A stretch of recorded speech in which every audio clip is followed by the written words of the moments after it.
கச்சத்தீவு பற்றி பேச திமுகவுக்கு தகுதி இல்லை என எதிர்க்கட்சித் தலைவர் எடப்பாடி பழனிசாமி பதிலடி கொடுத்துள்ளார்.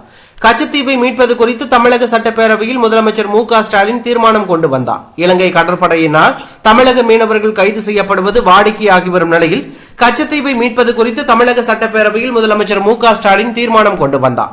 முதலமைச்சர் மு.க.ஸ்டாலின் கொண்டு வந்த தனி தீர்மானம் ஒருமனதாக நிறைவேறியது. அதிமுக, பாஜக உள்ளிட்ட அனைத்து கட்சிகளும் முதலமைச்சர் மு.க.ஸ்டாலின் கொண்டு வந்த தனி தீர்மானத்திற்கு ஆதரவு தெரிவித்தார்கள். தீர்மானத்தின் மீது பேசிய முதலமைச்சர், கச்சத்தீவை மீட்க வலியுறுத்தி ஒன்றிய அரசுக்கு 54 கடிதங்கள் எழுதியுள்ளேன். 10 வருடம் ஆட்சியில் இருந்தீர்களே, என்ன செய்தீர்கள்?